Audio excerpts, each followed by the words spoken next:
Hey guys, स्वागत है आप सभी का आपके और मेरे YouTube चैनल कॉल नॉलेज में। तो आगे बढ़ने से पहले आप सभी से सॉरी बोलना चाहूँगा क्योंकि मैं कुछ दिनों से वीडियो रेगुलर इंटरवल पे नहीं ला पा रहा था और मैं आगे से कोशिश करूँगा कि मैं आपके लिए वीडियो टाइम पे लाता रहूँ। तो चलिए बात करते हैं आज के वीडियो के बारे में। तो आज हम बात करने वाले हैं एनएसओ के द्वारा बताए गए भारत के 2021 के क्वार्टर वन के जीडीपी के बारे में, जो कि -23.9% है। तो चलिए शुरू करते हैं।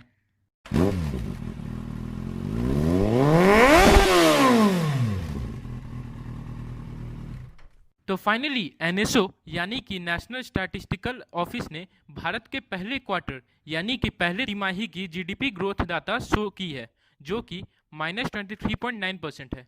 आपको मैं यहाँ पे ये बता दूं कि इस -23.9% जो लगभग -24 है, इसका मतलब क्या है।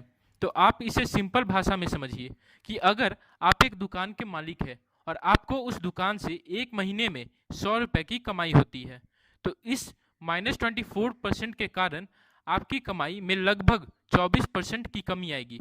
और आप इस बात पे गौर कीजिए कि ये रिपोर्ट पहले तिमाही की है, यानी कि अप्रैल, मई और जून की। इसका मतलब हमारे देश ने इस 3 महीनों में इतना परसेंट खोया है। इसके इम्पैक्ट को जरा ध्यान से देखा जाए तो इस नेगेटिव ग्रोथ के कारण कईयों ने अपनी नौकरी खोई है, बहुतों को सैलरी में कट फेस करना पड़ा है, कई लोग बैंक से लोन अपने मुताबिक नहीं ले पाए, हमारे देश में डेवलपमेंट रेट घट गया और भी बहुत कुछ। तो चलिए हम जानते हैं इस नेगेटिव जीडीपी के पीछे का कारण क्या है। तो इसका सबसे पहला कारण कोविड-19 से आया रुकावट है। इसके कारण पूरे दुनिया में लॉकडाउन शुरू हुआ और अगर आप थोड़ा ध्यान से याद करेंगे तो अप्रैल महीने से ही भारत में लॉकडाउन शुरू हुआ था। इस लॉकडाउन में ट्रांसपोर्ट सिस्टम का रुक जाना, प्रोडक्शन में कमी आना, सारे इंडस्ट्रीज में काम रुक जाना और भी बहुत कुछ, और ये सब हुआ था इसी समय में। दूसरा कारण है लोगों के पास पैसों की कमी से आया काम में रुकावट और नए काम को शुरू करने के लिए लोन मिलने में देरी। लोग इस लॉकडाउन में जहां थे वहीं फंसे रह गए। कई लोगों के पास प्रॉपर सेविंग नहीं थी, नौकरियां से निकाल दिया गया और भी बहुत कुछ। और तीसरा कारण है हमारी जीडीपी, जो कि पहले से ही घटती जा रही थी। जैसे कि आप इस रिपोर्ट में देख सकते हैं कि 2014 से 2016 तक इंडिया की जीडीपी लगातार बढ़ रही है, लेकिन उसके बाद 2017 से भारत की जीडीपी लगातार घटती जा रही थी। और आप इससे समझ सकते हैं कि भारत अपने जीडीपी को बूस्ट करने की कोशिश कर ही रहा था और उसी समय इस पेंडेमिक ने हमारे जीडीपी को और पटरी से उतार दिया। आप इन सभी कारणों में एक चीज गौर कीजिए कि इन सभी में एक चीज कॉमन है और वो है लॉकडाउन। तो यहाँ एक सवाल खड़ा होता है कि क्या ये लॉकडाउन करना सरकार का सही फैसला था। मैं अपना जवाब यहाँ पे दूंगा, लेकिन मैं उससे पहले इसका जवाब आपसे मांगना चाहूँगा कि अगर लॉकडाउन नहीं तो और क्या हो सकता था। क्योंकि किसी का सवाल तभी अच्छा लगता है जब उस सवाल का जवाब पूछने वाले के पास भी हो। तो चलिए अब मैं अपने बारे में बताता हूँ। तो मुझे लगता है कि लॉकडाउन करना एक सही डिसीजन था, because it is the need of the our.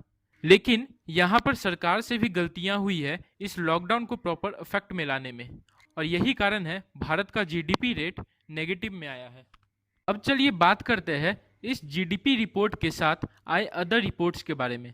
अगर हम डिफरेंट इंडस्ट्रीज की बात करें तो रिपोर्ट के मुताबिक mining industries, power and gas, construction industries, manufacturing, trade, hotels और भी बहुतों का रिपोर्ट आया है, और जिसमें से मैक्सिमम का जीडीपी रेट नेगेटिव में है।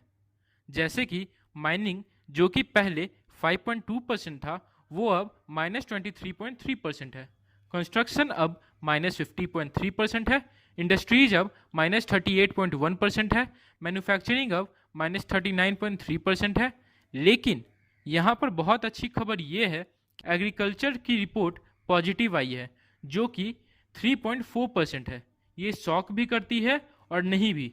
शॉक इसलिए क्योंकि फार्मिंग की रिपोर्ट लगभग हर बार जीडीपी रिपोर्ट के आसपास रहती थी। एंड शॉक इसलिए नहीं करती है क्योंकि इस पैंडेमिक में भारत सरकार को इस इंडस्ट्री पे सबसे ज़्यादा भरोसा था, और इसी के कारण लॉकडाउन में भी ये पाया गया कि सरकार फार्मर्स के लिए लगातार कुछ कर रही थी। मैं यहाँ कुछ अदर कंट्री की रिपोर्ट भी आप लोगों को दिखाना चाहूँगा, जैसे कि यूएसए, जापान, चाइना, लेकिन मैं यहाँ पर किसी को कंपेयर नहीं करना चाहूँगा, क्योंकि सभी की कंडीशन एक दूसरे से डिफर करती है। जैसे कि कोई डेवलप्ड नेशन है तो कोई डेवलपिंग नेशन है, कहीं पर इलेक्शन का टाइम है तो कहीं पर नेबरिंग कंट्री से टेंशन मूड भी बनी हुई है। तो फाइनली मैं अपने वर्ड्स को कंक्लूड करना चाहूँगा कि आगे आने वाले जीडीपी क्वार्टर रिपोर्ट इससे तो बढ़िया होंगे, क्योंकि अब लॉकडाउन का 4th स्टेज चल रहा है। लेकिन अपनी अर्थव्यवस्था को वापस पटरी पर लाने में हमें थोड़ा और मेहनत करनी होगी, और मुझे लगता है कि भारत सरकार को इंडियन इकोनॉमी को एक खूबसूरत पुश देनी होगी, और वो भी एक प्रॉपर प्लानिंग के साथ, चाहे वो लोन लेकर करे, चाहे फिर इंडस्ट्रीज को मिनिमम रेट पे लोन प्रोवाइड करके। और ये सब तभी होगा जब इस कोविड-19 की प्रॉपर वैक्सीन बन जाए। तो ये था आज का हमारा कंप्लीट डिस्कशन। अगर आपको ये वीडियो पसंद आई हो तो चैनल को सब्सक्राइब और लाइक जरूर से जरूर करिएगा, और साथ ही साथ इस वीडियो को अपने दोस्तों के साथ भी जरूर शेयर करिएगा। आप मुझे कमेंट करके बताइए कि आपको ये वीडियो कैसी लगी, और आपको और क्या लगता है इस टॉपिक पर कमेंट करके जरूर बताइएगा। मिलते हैं आपसे नेक्स्ट वीडियो में, तब तक के लिए टाटा बाय बाय।